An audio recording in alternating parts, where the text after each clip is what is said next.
Yeah! Friends, enemies, and those still under review, welcome back. This is Jack. And I am very fortunate today to be able to work with the woman, the myth, the legend, Synthetika Lynn. I do hope that movies and stuff bring in it more, because there's characters who are supposed to be muscular, like in Last of Us Part 2, that are supposed to be muscular. They made a big deal about it. Huh? Wonder Woman. Like, actually, I would love to actually talk about that specifically. Nothing against, I can't remember her name, but she did it. She did a great job. But with that part said, when it comes to comic books especially, there are characters I'm like, they can stay like the pixie kind of look. Like Supergirl. Her strength comes entirely from Kryptonian physiology. Amazonians train the ever-loving Hell. She should be muscular. She doesn't have to be super ripped, but you should be able to go, oh, she got a muscular frame. How about that? Did you see the extras in that movie? They used athletes, like CrossFit women, as the extras. But Wonder Woman herself was this, slender, like supermodel, like pretty little. And I'm like, this is Wonder Woman, for fuck's sake. She should be built. Now, like, she should look like she does some action. I mean, I know that the gods gifted her with her powers, but still, wouldn't that give you some muscle? Well, even then, because unlike Kryptonians, she still trains. She still lifts weights effectively. Also because oh my God, I just remembered something about Wonder Woman lore. I'll say it in a second. But like the She-Hulk TV series, I'm okay with her not being muscular yet, because that's how She-Hulk was. She started actually closer to your build, except for like 9 feet tall and green. And then she's now become super ripped. Like if you look up Immortal She-Hulk, you'll see, like people watching the video will see it right here, but you'll see what I'm talking about. She is massive. Now the part in my head that I got to scream about real fast, because DC lore sometimes kills me. Do you know what her original weakness was? If a man, I think it was if a man shackled her. If a man shackled her. Specifically a man? Yeah, like...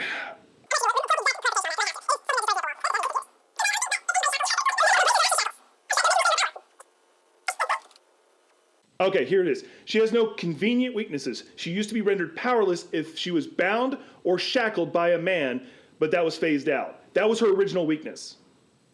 That was her original weakness. And that just drives me up the wall. Like, ignoring the fact, like, there was other dumb weaknesses, like the original Green Lantern, his weakness was wood. Not yellow, wood. But that one was more, that's not the Green Lantern core, that's different. This was back in a time where things are actually made of wood, remember? Like the 1950s. Yeah. Interesting. Sorry, I'm a huge nerd if you don't remember. I know you are too. No, that's fine. So am I, but with different things. I wouldn't consider myself much of a Marvel or DC fan. I'm mostly just Batman. Mostly. And that's perfectly fine. I appreciate some other characters and stuff from Marvel and DC Universe, but I'm mostly just Batman. I'm a catch-all. Like you name a geek subject. Hey, I have, in case you didn't know, I have 3 channels. I have this channel, which is my fuck around and find out channel. I do whatever I want on this channel. It's also my streaming channel. Then I have Coffee Over Gaming. I'll talk about anything geek related, like just period. Science, anime, manga, which is my main thing I've been hitting up lately, and gaming stuff. And then, of course, I have Coffee Over Politics. Not going to go into that one right now. So I'm a catch-all. I can usually talk about every subject, not as a master, but as somebody who can at least engage in it and understand it. So, like, I don't know Batman's favorite color, but I can tell you about his Cerberus armor that was made by the JLA as his ultimate weapon to go take out the JLA. So I can do stuff like that. Oh, yeah. Yeah, I mean, for my nerdy stuff, I really like a lot of sci-fi, mostly. That's like sci-fi and cyberpunk stuff. Yeah, mostly. I really enjoy my stuff like Dead Space and... Oh, yeah, Dead Space. I'm glad we got that remake. Huge fan. And my Silent Hill games. But then, I'll go from, like horror games to something really cutesy. Like... that cat game. Like Animal Crossing. I'll be like, what do I feel like playing today? Dead Space or Animal Crossing? So yeah, I have like one extreme to the other with things that I like. Hey, that's fine. Like we all have our passions. Like And I've never played Animal Crossing, but I do understand like the mindless. I'm going to describe it as mindless, like just like the building and collecting in a game that just allows you to just turn your brain off. That's why I play games like Warframe is a good example, and a lot of crafting survival games can fall into that category depending on the stressors in it. Mm-hmm. Yeah, it's just something that you can relax with versus like something like, like a shoot 'em up or whatever. Yeah. Playing something that's just more relaxing. That's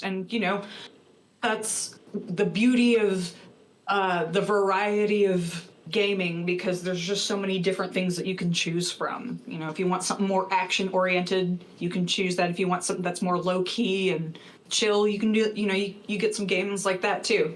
So, yeah. Which. There's a lot of like really weird stuff going on in gaming industry right now. There's talks that Grand Theft Auto 6 is going to be $100 on launch. But then you have FromSoft going, we're dropping Elden Ring Night Rain and selling it for like $30-$40. And I just love that that's because I think I've done a video talking about this previously. I feel like that's going to be going to create a renaissance for indie games, because a lot of people are going to go like, I don't have $100 for that AAA game. I got that $20-$30 for that indie game. Yep, exactly. I really do believe that like the indie gaming industry is going to be the next thing, because they're not quite so money hungry, and they're actually here to put out a decent game for people to play and not want to bleed you dry. And that's why I love Steam so much. Is there's so many indie games on there that you can support. Like indie game developers, and a lot of times, you don't have to give them an arm and a leg to play a game. And a lot of these games are really good.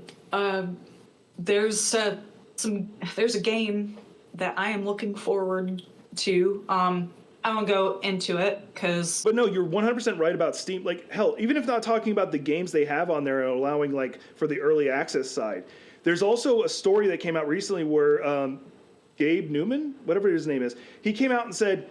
There's a policy in there now. You are not allowed to force people to watch advertisements to play your game, because Ubisoft was thinking about it. So Ubisoft would be out. You're not in the Steam market. I would hope Epic does the same thing, because Epic has the policy of like they give away a free game every Thursday, and which does introduce people to a lot of different indie games, and sometimes even AAA games randomly up on there. So. Okay. Oh heck yeah, because we don't need. We need those ads to fuck off. I mean, who even, like, when you harass people with ads, it does not make them want to buy your product. In fact, it makes people want to stay the hell away from your product. And not to mention, like, if it's a stupid phone game that rewards you for doing, not requiring it, like, oh, you get an extra draw if you do it, whatever. The game that's shown, like, because it's usually another phone game, that's shown is nothing like what they're showing. So, yeah. Gaming, like, once again, that's why I'm thinking it's going to be a golden age of indie games, because you have Ubisoft, who I don't know anything about the Star Wars game, Star Wars Outlaws, because I have a 1-year rule about not touching their games until a year has passed. Long story on that one. So I won't be touching the new Assassin's Creed Shadows unless somebody else buys it for me, because that's the loophole I give myself. But I feel like they've stepped in it way too many times. I think they're starting to become more evil than EA, which is saying something. What? No way. I haven't really been paying attention to this kind of stuff, because I'm just like... Well, unfortunately, I'm about to make you do a Let's React on it. I'll give you the abridged version of things. EA back in the day, like, this was the big evil they did. They did Project $10. What it was is, if you bought the game fresh, you would get a code in there that allowed you to do, like, a special feature, like do the online multiplayer. But if you bought it used, you wouldn't have that code. You'd have to pay $10. Yeah. Or, like... You'd get a download, or like an extra character or something in a game, like some sort of kind of like extra DLC, sort of like if you had a code. But now they don't do that anymore. Because they got called out for it. Not to mention, people don't buy used games anymore because GameStop's evil. But Ubisoft recently, they've done a lot of things recently. Like, one of them is, if you don't log into your Ubisoft account recently enough, they'll just start deleting your games. They stopped that fast because people tore into them. They've been busted using AI assets a couple times, but so is Activision in the most recent Call of Duty, and lied about it. When Zombie Santa Claus has 6 fingers on one hand, you got busted. And then them releasing like just unreleasable games, like I'm talking about like quality control wise, where like bugs and stuff. It's like the game is not even finished, and they're just trying to push it out just so they can make money. Yeah. Because EA's big sin they do nowadays is they get a game to 75%, chop up the last 25% into 3 DLCs, and then sell it to you. That's their sin. Okay, that sucks. You know that going into a DLC game. Not to mention like the way they do their football games, they don't fundamentally change them. They just give you a different roster. Yep, exactly. It's basically the same game with a different. Yeah, different. That could just be a DLC. Legitimately, could just be a DLC. Like, oh, you want to play this year's roster or an expansion? $20, $30. Right. But there is a couple AAA games I'm excited for, like the new Doom game coming out. Oh, have you seen it? No, I haven't. All right, I'm going to pique your curiosity. It's Doom Dark Ages, and I'm going to tell you one weapon in there that's going to get your attention. It's a shotgun, or technically a flechette gun, that you feed scolds into it. Yeah. And he, awesome. along with his double-barrel shotgun, he gets a Captain America shield with a chainsaw around it. So he yeets that at people. That sounds bad. There you go. Yeah, I'll check it out. It's like, I don't know, I'm really weird because, I love video games. I've been playing video games since I was a kid. But it's really weird because, like, some of these games that are coming out, I'm like, what? How did I not know about this?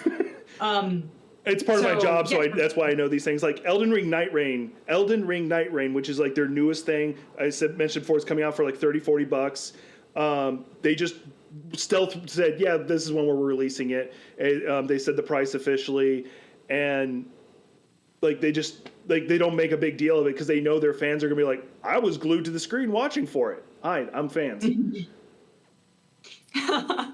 Yeah. And then, there'll be times where, okay, so several years ago, I actually used to work at GameStop. No offense, I kind of guessed that. Really? And it's for a weird reason. My older sibling has a lot of the similar aesthetics to you, or at least has had it on again, off again, and has some personality traits that are similar. So I'm like, you've worked at GameStop before. Like, I don't know why. That's just in the back of my head. Yeah, that makes sense. Yeah. Please don't take that the wrong way. No. Not at all.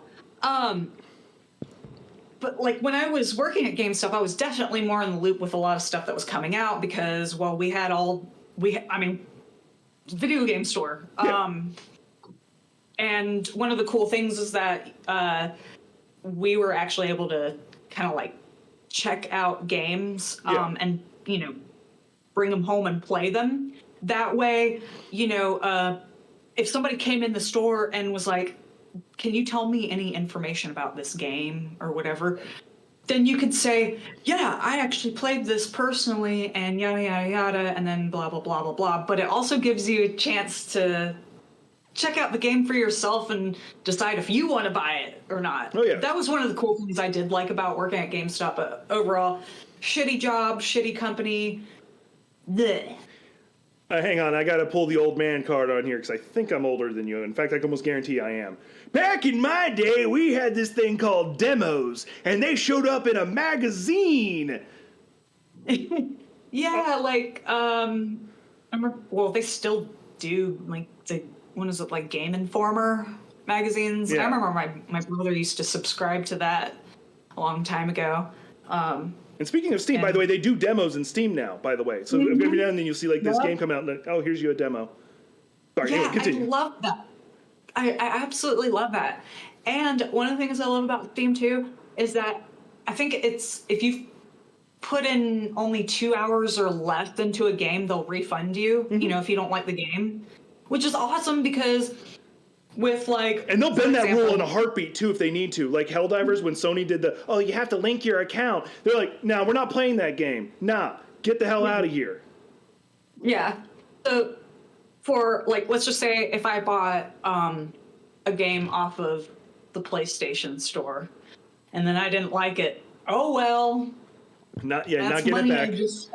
And if they miraculously did, they'd be like, "Well, we're gonna put it on your PlayStation Store card." Like, I might want the money back in my account. The money. I've legitimately bought a game, played it for like 30 minutes, and then I was like doing the math on my account because I do a lot of things in the back of my head. I'm like, oh shit, I needed that money for groceries. So I went ahead and just refunded it then. I'm not gonna say the game because it makes it sound like I didn't like the game. No, I am just enjoying it. So it seems like, okay, it's gonna be back in your account now. Like, all right, cool. So yeah, yeah, it would be really nice if, it would just go like these, companies and stuff would just give us back our money when we don't want to play the game anymore, and not just put it into a PlayStation or whatever balance. Once again, Steam sets the standard. So I get it. You could use that money to buy a better game, but still, what if you buy another game and you don't like that either? Not to mention, it's meant to shackle you in some way. Like, that means you've already spent the money on our company. Because in theory, if I bought a Steam game, didn't like it, or I didn't like that, Warframe's free to play, but we'll use this as an example. You can use a controller while playing it on Steam, but it has like very little aim assist and stuff like that. On PlayStation, it's very supportive. So if I had bought Warframe, if Warthing was a buying thing, and I'm like, I didn't like it, jumped it over to PlayStation, then that would have made a world of difference. But once again, Warframe's free to play, so don't think I'm like, oh no, yeah, I spent money on Warframe. No, different conversation. But yeah, no. We all have our versions of escape, and for me, a lot of times it has been video games. Unfortunately, I also have executive dysfunction, so you'll be like, I won't even be playing a game. I'll just be staring at the screen like the game is playing because my brain has shut off, because reality's boring. Yeah. Oh, yeah. So what other little hobbies you have? Let's start with, because everybody can see the background, your little fur baby's in the background, because I see the rats moving around every so often. Yeah, they're moving around in there. I gotta probably clean up their cage again soon because it's starting to look a little ratty. But yeah, my little guys they're doing pretty good though. Look, I'm 36 years old. I appreciate a good dad joke and pun. Same. I love puns and dad jokes. Like, I can never get enough of those. Feed me the dad jokes. You gotta appreciate sidewalks. They keep you off the streets.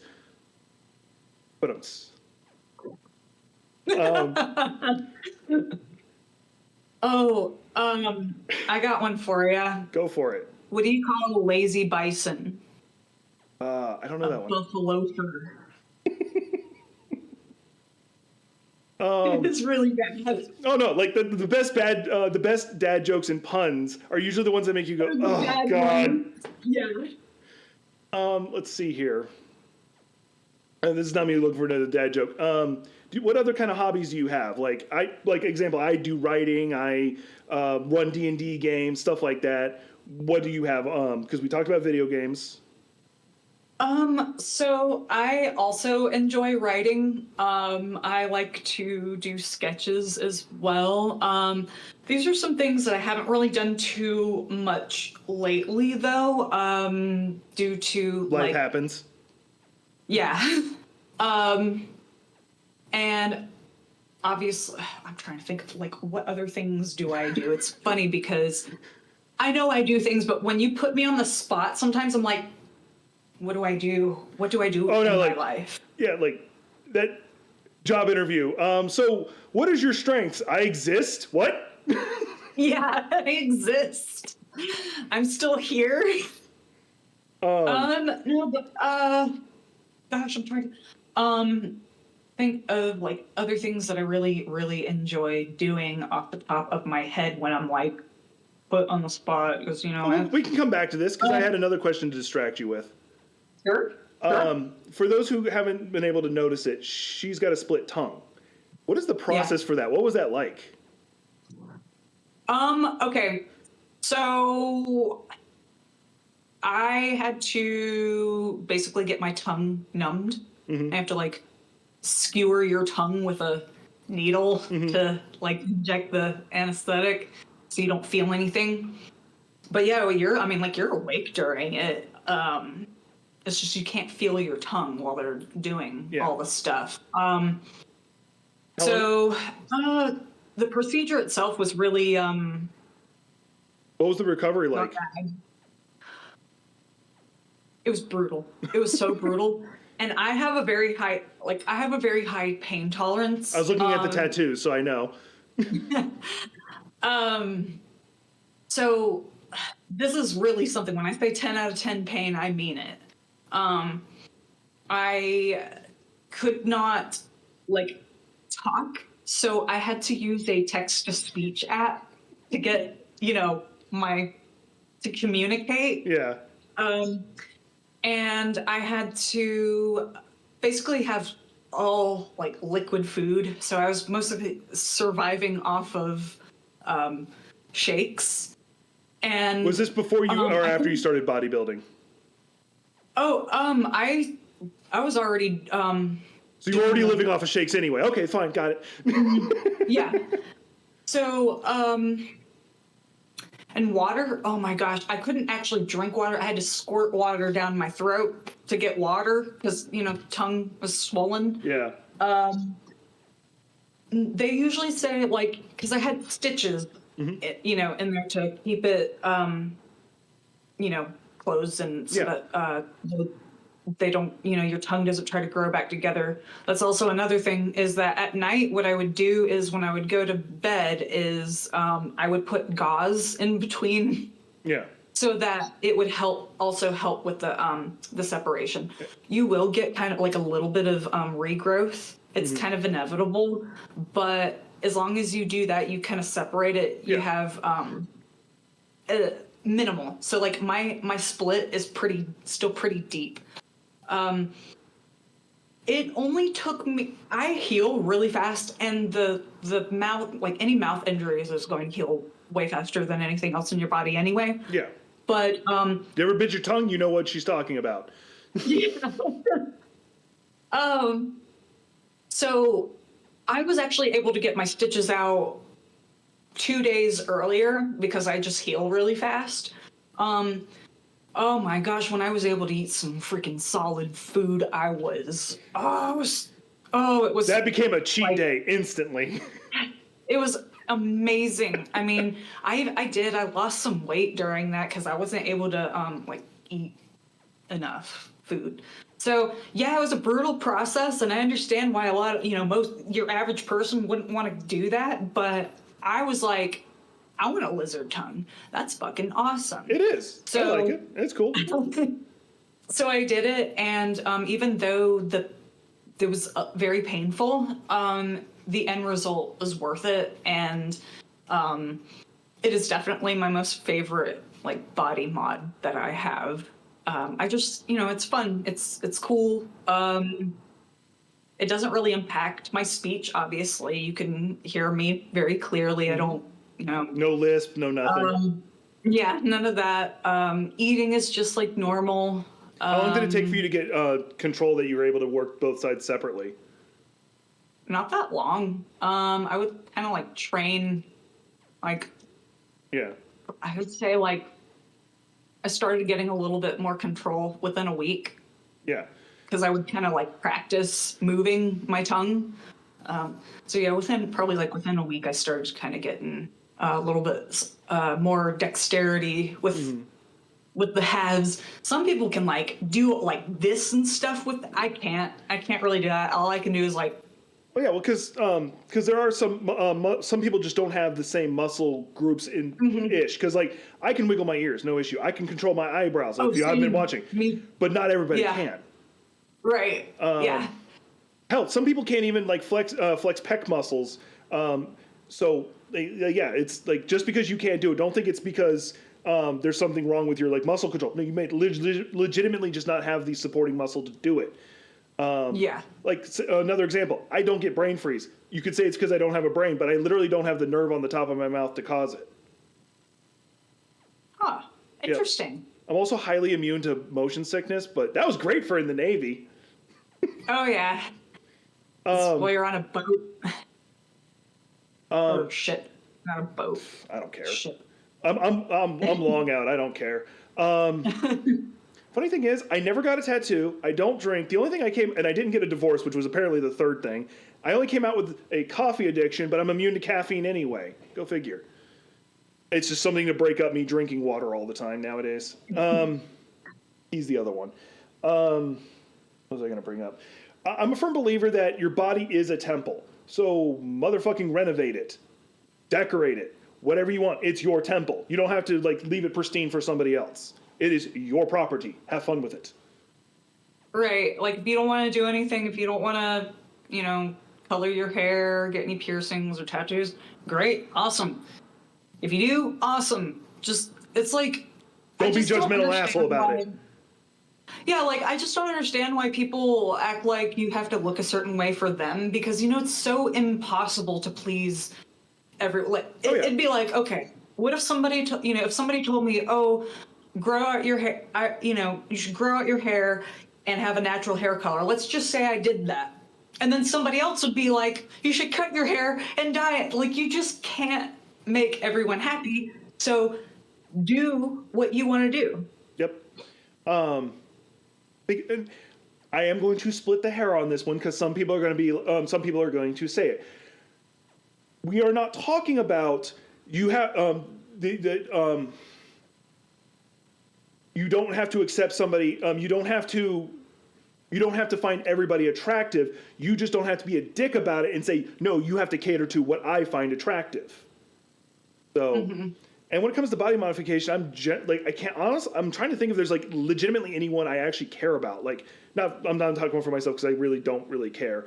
It's more of once again, make the temple temple yourself. If you're a guy who's I need to get ab implants, go for it. I don't give a flying fuck. It's not my body. I don't have to see them. Yeah. I mean, it is what it is. Just, yeah. I mean, I don't really care. Yeah. But anyway, that's getting to the weird preferences on that one. And I'll probably go into a weird spot if I keep going with it. Brain broken. Ignore it. Yeah!